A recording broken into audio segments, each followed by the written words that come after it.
good people? Welcome back for some more of DBS this morning. We are not going to keep stalling here. We're going to jump right into our next segment.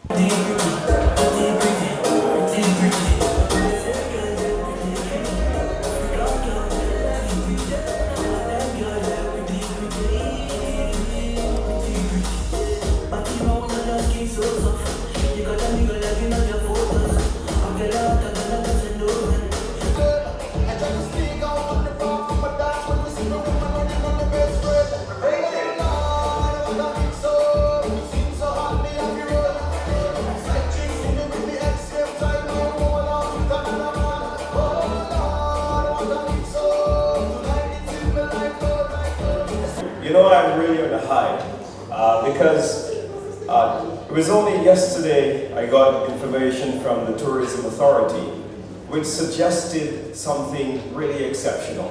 And that is, for the first time ever in our country, that the month of July, which is usually a slow month or a month that would record very low tourism arrivals, traditionally would be considered a low season. But guess what? It did surpass arrival numbers in the months of March, which is traditionally the highest arrival month for St. Lucia's tourism.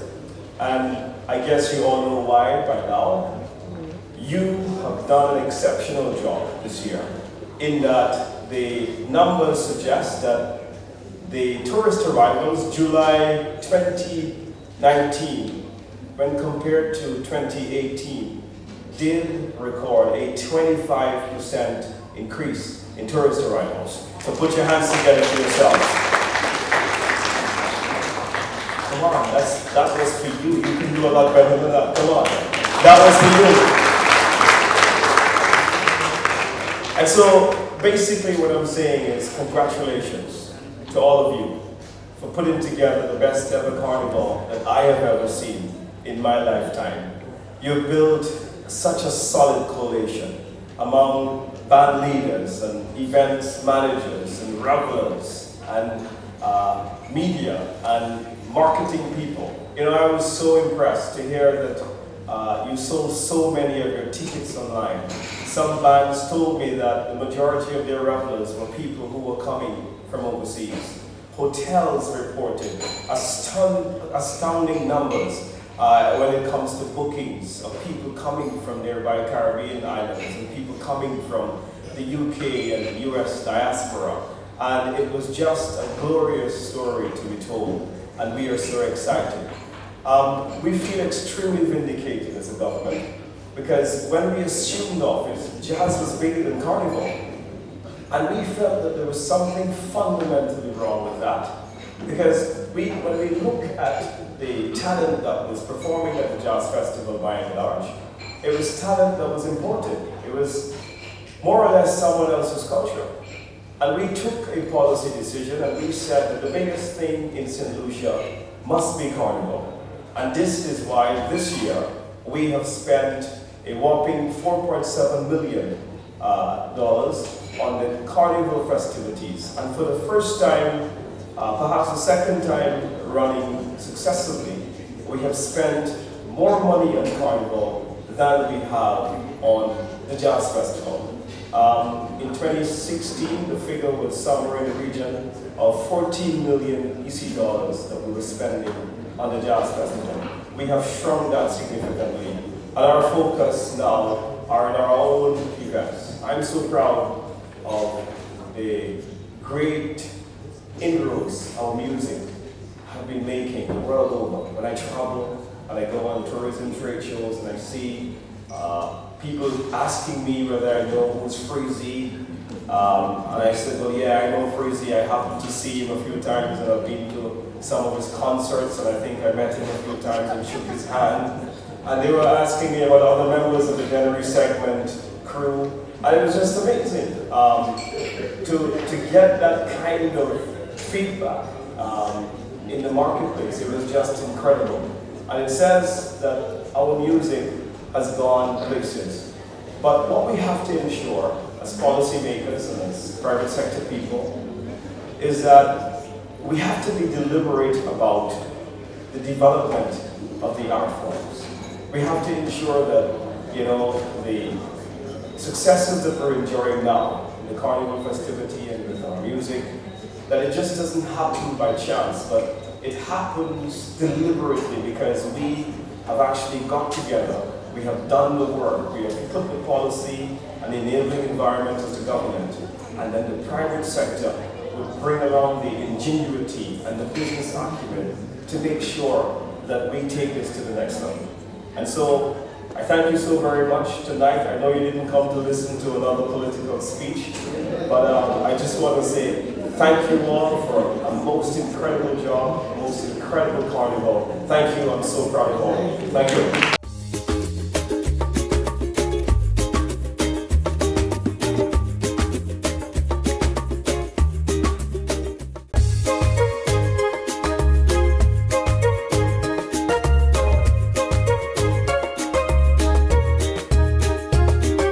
Good morning, family. It is time to share, to be enlightened, and of course, wake you up in the know like we usually do. So I am welcoming Margot, who is not a stranger to me, neither to you. So Margot, how are you today?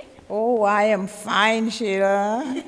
Great, and you look really good, and I think it's in sticking with what we're going to chat about today because you look very Afrocentric. So we are talking about Emancipation Day. Now, we all look forward to that holiday on the 1st, but it's so much more than just no work, a free day to play, etc. Because there's a bigger meaning to that. And us as St. Lucians, who were directly affected because we are descendants of the Africans as well. This is a very important topic. So this year, again, we had to make our way here so that we can, get the insight from a very knowledgeable lady. So Margot, first of all, what are your views for emancipation that has recently passed?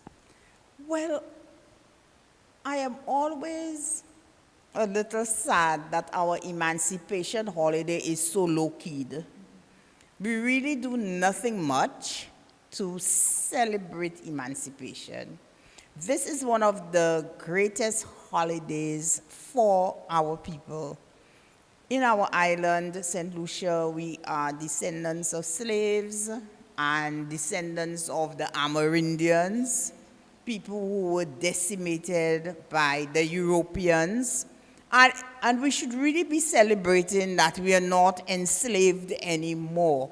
Some people ask the question, why celebrate and so on? But slavery was such an integral part of our lives.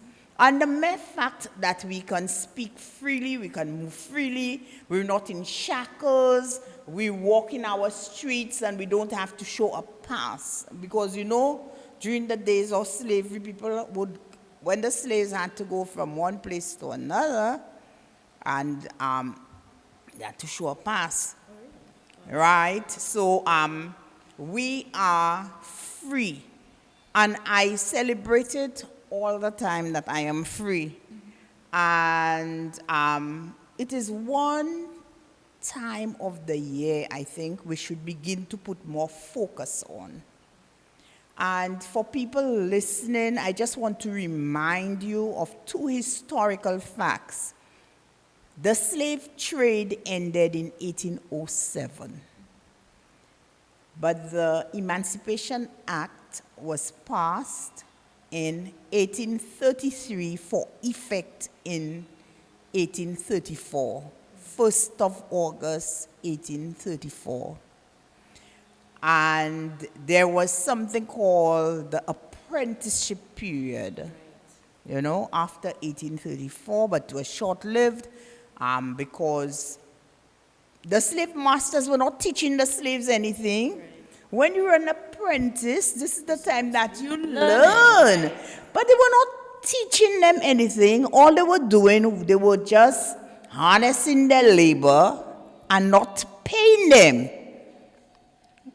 Not paying them enough. So that is why we should begin to focus on emancipation, what it means, and what we can do to help our young people understand the importance of emancipation. That's true. Because emancipation for me is a process. And some of us, we are still, you can remember going to secondary school and you learned about Pavlov's dog. Right. And some of us, we are still in that mold. We do not really see ourselves as emancipated.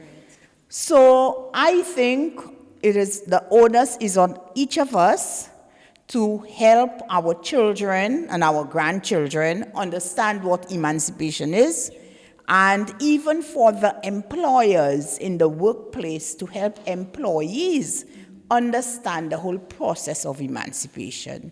Because with emancipation comes a new way of thinking. When we look at what happened to the slaves, after they were emancipated or they were given their freedom, because emancipation deals with freedom and liberation, but they were given their freedom on paper. However, in order to be free, there are certain things that should be put in place. And nothing was put in place for the slaves. The British government decided the planters lost their slaves, so we should pay them. And 20 million pounds were allocated to pay the planters. But the poor slaves were left with just the raggedy clothing on their backs. They didn't get anything. They didn't get land. They didn't get even the huts they occupied. May I just say that there is a book that I wrote on slavery, From Slavery to Freedom, and it has a wealth of information. I know Earl Huntley has been using it in his program, and other people come to me, they have been using it. And it is time that we begin to understand what slavery did to us as a people, you know, and our quest for identity and so on. And as you well said, let us begin to talk about it, and let us begin to recognize this holiday as a holy day when we should reflect on what happened to us as a people. Definitely. So there's your food for thought this early in the morning, and so we'll see you soon.